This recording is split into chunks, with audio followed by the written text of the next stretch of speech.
Recientemente he hecho una serie de videos en mi canal en donde me dediqué a analizar la evolución del Haki de las frutas del diablo en la historia. Y siendo completamente sinceros, si comparamos a ambos, las frutas no salen nada bien paradas luego de hacerlo. Sin embargo, no todo es tan malo, ya que aún quedan esperanzas para los fans de las Akuma no Mi, ya que existen casos puntuales como el de los despertares. Estos pueden hacer que las mismas sigan teniendo relevancia dentro de las peleas, ya que pueden condicionar completamente un enfrentamiento y por ende ser decisivos para el mismo. Por lo que en este video analizaré el potencial que siguen teniendo las frutas del diablo en el presente y el que podrían tener en el futuro de One Piece, pero no le demos más vueltas a esto. Tú puedes llamarme Napo y empecemos con el video.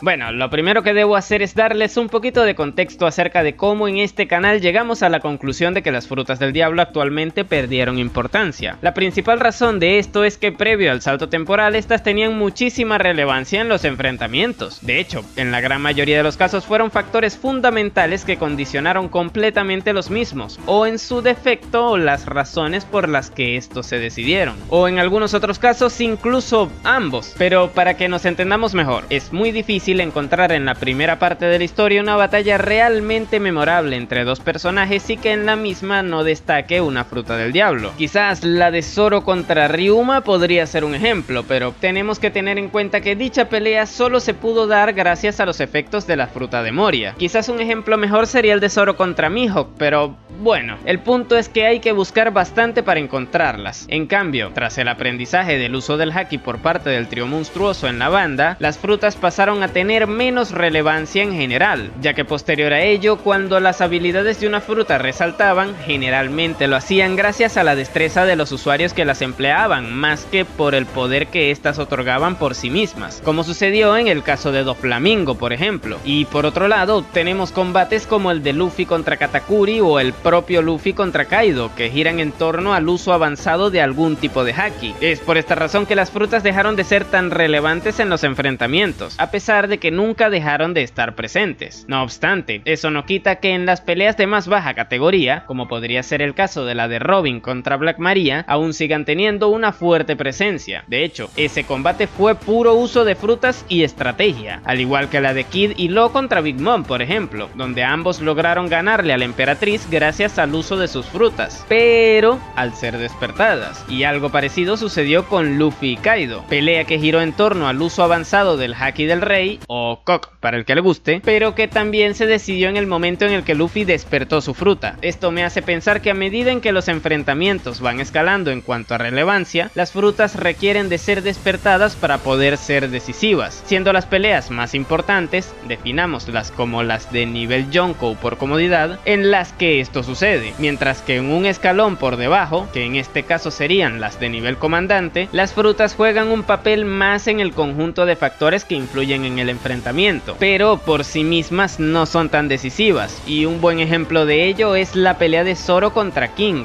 donde el uso de su fruta no resaltó tanto como el de sus otras habilidades, y si ya bajamos un escalón más, es decir, al de los oficiales, ahí sí continúan teniendo relevancia por sí mismas, como sucedió en el caso que mencioné antes, ya saben, el de la pelea de Robin, o también el de Ulti y Page One contra Nami y Usopp, siendo el factor más resaltante de los hermanos dinosaurio la resistencia que tuvieron. Literalmente fueron esponjas que absorbieron daño gracias a sus frutas. Pero bueno, creo que con esto queda bastante claro. En un primerísimo nivel, las frutas requieren ser despertadas para ser decisivas.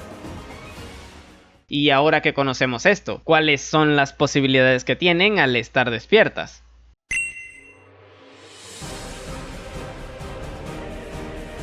Últimamente se nos ha ido aclarando mucha más información referente a los despertares de las frutas del diablo. No obstante, puede que hayan varias dudas referentes a cómo estos funcionan al momento de ser aplicados, por lo que les explicaré en qué consisten según el tipo de fruta del cual provengan. En el caso de las paramecias, la cosa quedó bastante clara desde que vimos a Doflamingo emplear el suyo, y es que consisten en afectar el entorno que les rodea de forma remota transformándolo en el material de la fruta en cuestión. Con el Shichibukai vimos cómo este transformaba transformaba estructuras que se encontraban a su alrededor en tentáculos hechos de hilos que posteriormente usó para atacar a Luffy. Ahora, si pasamos a otro ejemplo, Katakuri transformó en mochi el piso y los pilares que se encontraban a su alrededor, y con esto pudo atrapar a Luffy, pero bueno, este se liberó comiéndoselo. Pero el punto es que con las paramecias se puede llegar a condicionar un enfrentamiento, ya que el rival no solo tendría que evitar los ataques del usuario de la fruta, sino también de los efectos que ésta genere en el entorno en el que se desarrolla la pelea. Y claro, esto es en el caso de las paramecias que generan algún tipo de material, pero ¿qué sucedería con las que afectan al propio usuario? La fruta de Kid, por ejemplo, le permite controlar campos magnéticos. Esto hace que pueda atraer o arrojar metales a su conveniencia, pero con su despertar afecta el entorno, pudiendo aplicarles cualidades magnéticas a objetos o incluso a personas. Y esto lo podemos ver claramente cuando hace que Big Mom se quede pegada de un edificio, a pesar de que a priori estos no deberían atraerse entre sí. Pero bueno, en el caso de las Zoans, sus respectivos despertares les otorgan a sus usuarios una transformación distinta, y con ello también van incluidos un bonus de fuerza y resistencia que le acompañan, así como un incremento en la recuperación física. Vamos, en pocas palabras, les vuelven físicamente más poderosos en todos los aspectos. Y la forma en la que se puede identificar cuando un usuario ha logrado despertar su fruta es viendo si en algunas de sus transformaciones le rodea una nube con pequeños espirales. Esto sucede con Rob Lucci y Kaku, con Yamato en su forma híbrida y obviamente con Luffy cuando activa su quinta marcha. A día de hoy, tener la capacidad de despertar una Zoan es algo bastante beneficioso, puesto que otorgan más posibilidades a quienes la emplean al momento de enfrentarse a los personajes más poderosos, tal como pasó con Luffy, que al despertar su fruta pudo recuperarse luego de ser derrotado por Kaido y posteriormente derrotarle, o en el caso de Rob Lucci, que gracias a tener su fruta despierta pudo evitar ser dejado fuera de combate por Luffy, a pesar de que este se lo papeara termonuclearmente cuando pelearon. Pero bueno, antes de hablar del último tipo de despertar, el cual es el más misterioso, les recuerdo que pueden seguirme en mis redes sociales, por ahí se enterarán del resto de contenido que hago, así como también dejarme un buen like y suscribirse al canal si les está gustando este video. Dicho esto, continuemos con las logias.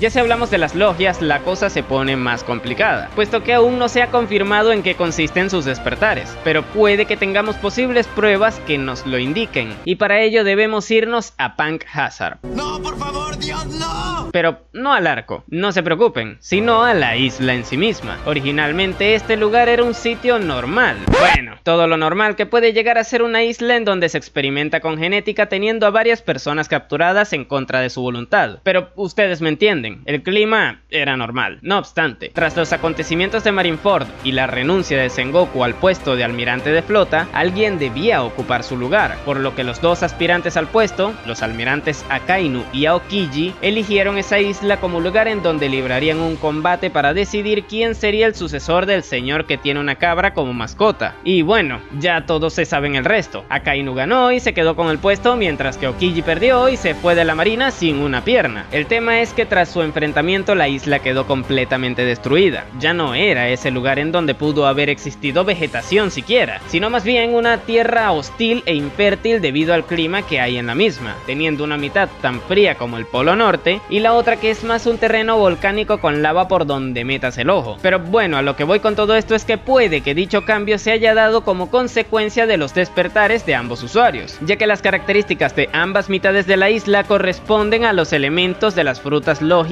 que estos poseen. Y si las logias son capaces de modificar el ambiente indefinidamente, esto obviamente sería sumamente beneficioso para el usuario en cuestión, ya que si por ejemplo Akainu es capaz de crear erupciones volcánicas en el lugar en donde está peleando, este tendría la posibilidad no solo de manejar el magma que él mismo genere, sino también en el que haya en el sitio que le rodea. Esto haría que tenga ventaja gracias al territorio donde esté. Vamos, el despertar de las logias haría que sus usuarios jueguen de local siempre, pero ojo, esto es simplemente una posibilidad, tomando como base el resultado del enfrentamiento que hubo entre dos de los usuarios logia más fuertes vistos hasta ahora. Si hay algún usuario logia que pueda llegar a tener su fruta despierta, seguramente sería alguno de ellos, o incluso los tres, obviamente contando a Kizaru. Pero bueno, ya entendiendo cuáles son las posibilidades que otorgan los despertares, toca preguntarse, ¿lograrán darle la vuelta a la tortilla y poner a las frutas nuevamente por encima del Haki?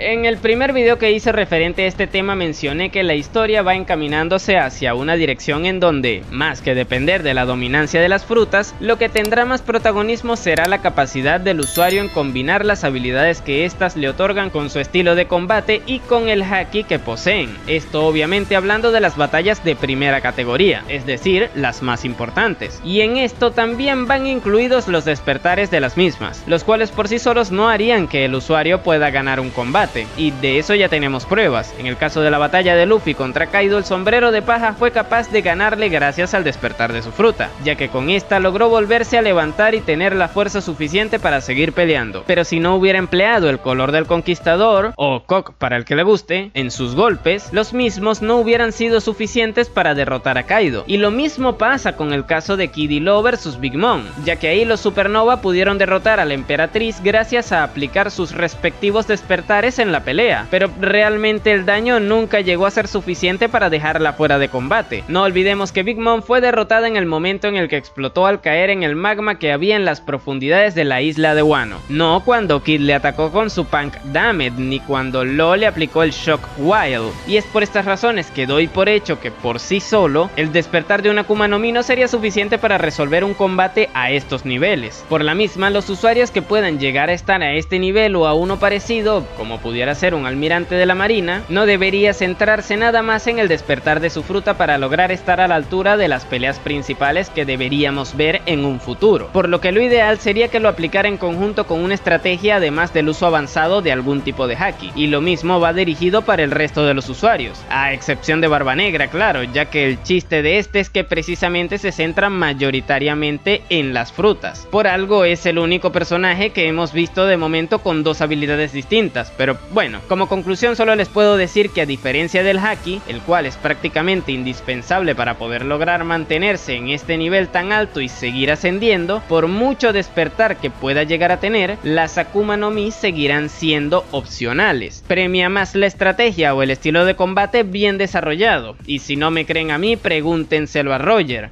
Oden, Rayleigh o Garp, que lograron establecerse como leyendas dentro de su mundo a fuerza de puro haki. Y en este saco también es probable que esté Ryuma, pero en fin, si les gustó el video no se olviden de dejarme un buen like y suscribirse para que no se pierdan los siguientes que haga. Por aquí les dejaré dos videos más donde explico el sistema de poder de One Piece. Sin nada más que decir, tú puedes llamarme Napo y nos vemos